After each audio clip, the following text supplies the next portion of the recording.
이사야서 24장입니다. 이사야서 24장 1절과 2절 말씀 공독합니다. 이사야서 24장 1절 2절 말씀 같이 공독합니다. 보라, 여호와께서 땅을 공고하게 하시며 황폐하게 하시며 지면을 뒤집어 엎으시고 그 주면을 흩으시리니 백성과 제사장이 같을 것이며 종과 상전이 같을 것이며 여종과 여주인이 같을 것이며 사는 자와 파는 자가 같을 것이며 빌려주는 자와 빌리는 자가 같을 것이며 이자를 받는 자와 이자를 내는 자가 같을 것이라. 아멘. 아멘. 오늘 말씀은 이제 27장까지 이어지는 이사야서의 소묵시록으로서 모든 세대에게 주시는 여호와의 종말론적인 심판을 내용으로 하고 있습니다. 이제 어제까지 23장까지는 10대 열방에 대한 심판에 대한 말씀이었습니다. 오늘부터는 이제 모두에게 해당되는 이제 여호와의 종말론적인 심판에 대해서 이제 말씀하는데, 꼭 요한계시록 같은 작은 묵시록이다 이렇게 주석가들은 설명하고 있습니다. 여호와께서 땅을 심판하실 것이다 라고 했습니다. 1절 말씀입니다. 여호와께서 땅을 공허하게 하고 황폐하게 하신다 했습니다. 온 땅의 격변과 황폐화를 선언하시는 말씀입니다. 여기서 땅은 하나님께서 태초에 하나님께서 천지를 창조하셨다 할 때 그 지, 땅에 해당하는 것입니다. 그래서 하나님께서 창조하신 땅을 말합니다. 온 세상입니다. 온 세상을 공허하게 하신다라고 했는데, 공허하게 하신다는 말은 가득 찬 것을 쏟아버린다는 뜻입니다. 그러니까 그 위에 차 있는 땅에 이제 가득 차 있는 것을 그냥 뒤집어서 엎어가지고 쏟아버리신다는 말씀입니다. 성경에서 이 단어는 인구를 감소시킨다는 의미로 사용되었습니다. 예레미야에서 사용되었습니다.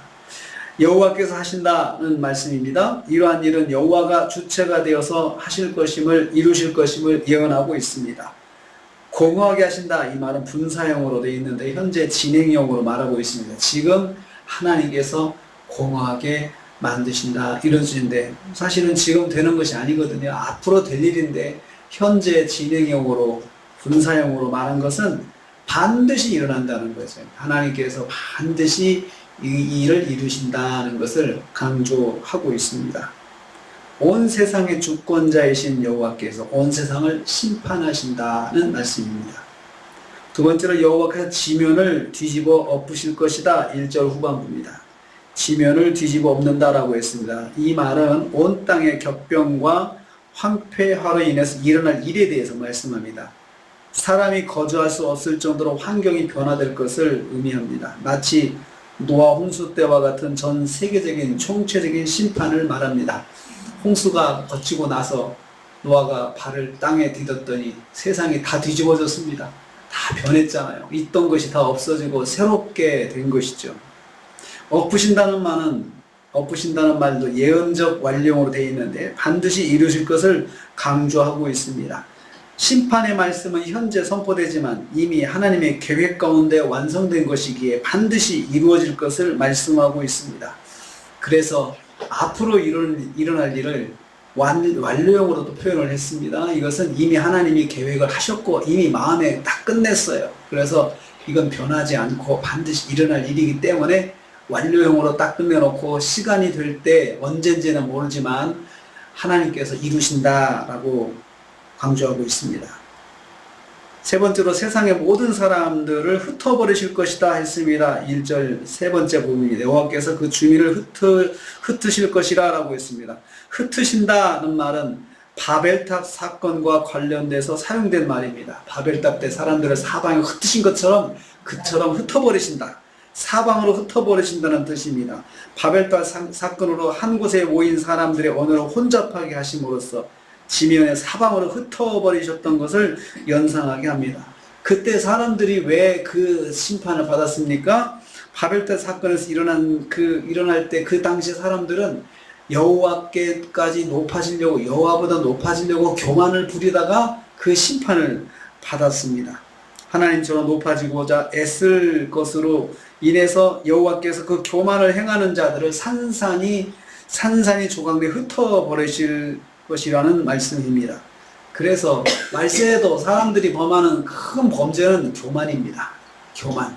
그래서 하나님이 없다 하고 또 자기가 하나님처럼 군림하고 그래서 하나님을 무시하고 이러한 교만 때문에 하나님께서 이제 바벨탑에 사람들을 흩어버리신 것처럼 지면을 뒤엎어버리시고 그리고 사람들을 흩어지게 만드신다. 환경이 좋지 않으니까 사람들이 함께 살기가 힘든 거죠. 각자 도생인 거죠. 각자 도생하려고 뿔뿔이 흩어지는 것입니다. 내가 알아서 혼자 먹고 살아야겠다 이런 생각, 이기심을 발휘하는 것이죠.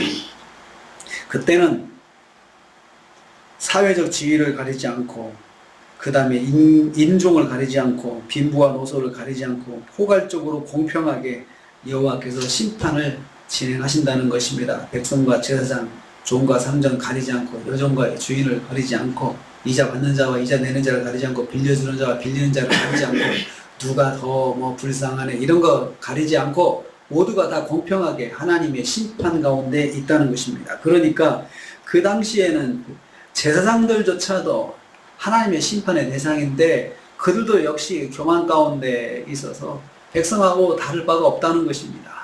그냥 다 하나님 앞에서 교만을 부리다가 심판을 받는 것이 그 말세의 모습이라는 것입니다. 세상은 여호와 앞에서 교만하여 심판을 받을 것입니다. 사람들은 그 바벨탑 때도 문명이 발달해서 자기들이 지혜로운 것이냐 하나님께로까지 높아진다 했지만 요즘도 어떻습니까? 사람들이 과학 문명이 발달하고 AI 시대가 되고 하니까 이제는 자기들이 하나님이 된 것처럼 장래를 예언하는 것처럼 장래 모든 것들도 AI를 통해서 알 수 있는 것처럼 아주 교만자고하게 되는데요. 그 교만자고함이 하나님께서 심판하실 결정을 하시게 되는 그러한 모습이 됩니다. 오늘 말씀에서도 종말론적인 심판을 말씀하시면서 그 원인을 교만에 두고 있습니다. 교만. 그래서 우리가 오늘 하루를 지내면서 교만하면 안 된다. 교만하면 안 된다. 뭐든지 내가 기도한 대로 계획한 대로 이루어졌을 때 절대로 조심할 건 교만입니다. 야, 내가 기도를 많이 했더니 이렇게 생각해서 내 공로를 먼저 생각하면 안 된다는 거예요. 하나님 은혜입니다. 빨리 그 생각을 해야 됩니다. 마귀가 치고 들어오기 전에 야, 네가 기도 많이 해서 그랬다. 이렇게 치고 들어오기 전에 먼저 선포해야 됩니다. 하나님 은혜입니다. 하나님께서 이루셨습니다. 이렇게 해서 항상 하나님 은혜에 감사하고 겸손해서 오늘 하루도 승리하시는 저 여러분 되시기를 주님의 이름으로 축복합니다. 주님 감사합니다.